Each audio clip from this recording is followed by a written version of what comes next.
Thank you, Deputy Presiding Officer, and congratulations to Foysol Choudhury on bringing this debate to the Chamber.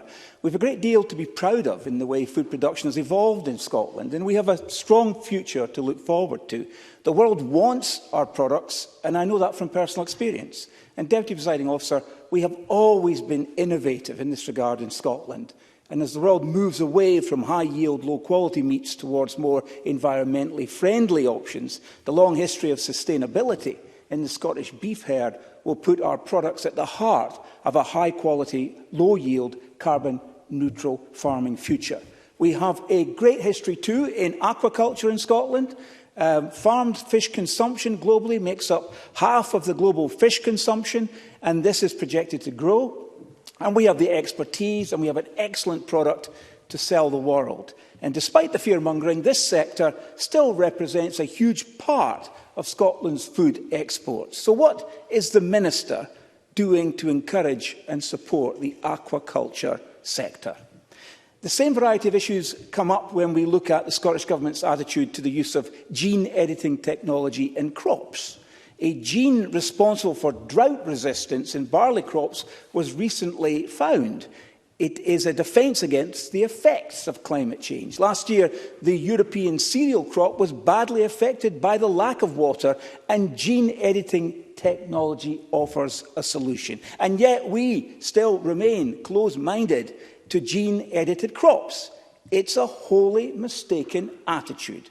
So when will the Minister review this retrograde and anti-science policy? Well, I already know the answer to that question, because before I stood up, just minutes before I stood up, I had a written response from the Minister to a question similar to this I'd already posed, and she says basically, when our masters in Brussels tell us we can do it. It's pretty disappointing.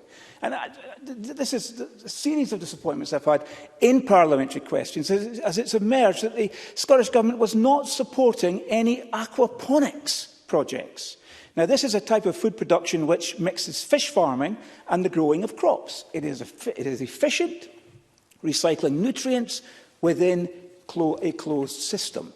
Similarly, the Scottish Government have not looked at any recent projects in respect of vertical farming, which is an essential way of growing food that reduces the need for low-paid seasonal workers in the food production sector and reduces land use. This is essential as we move toward rewilding and more forestry in Scotland. I know that these issues are subject to an ongoing review, but what in Scotland today is not subject to ongoing reviews? Sometimes in government you have to make decisions. Would the Minister update us on the progress of this review and tell us what actions they plan to take forward to support innovation?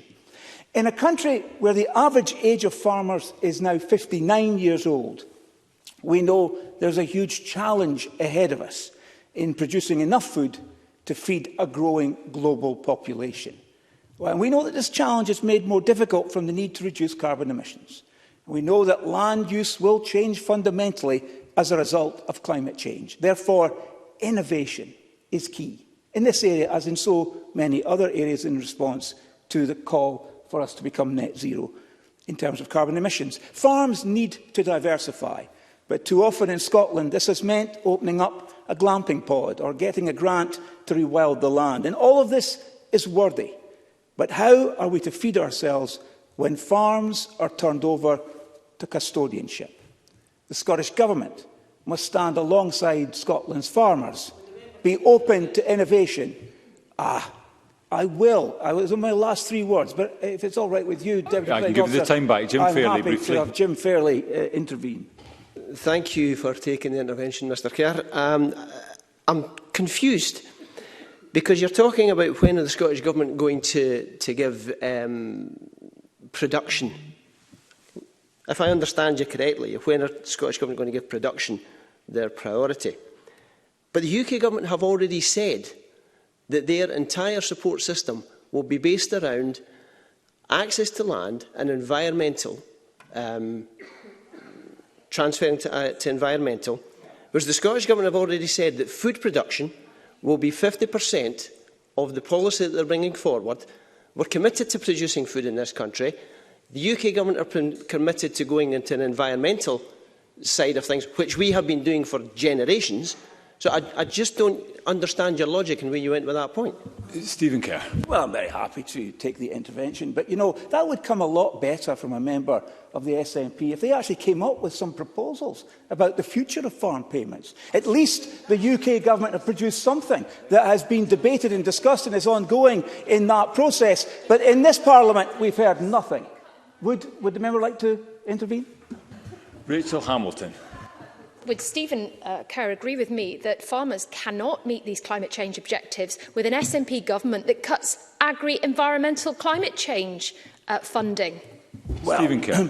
I think there's a world of difference between what the rhetoric of this SNP Scottish Government is about and what they actually do and what they actually deliver in terms of outcomes. And that is why I call upon the Minister to respond to my invitation to her and her colleagues to stand up and stand alongside Scotland's farmers, to be open to innovation and to embrace science.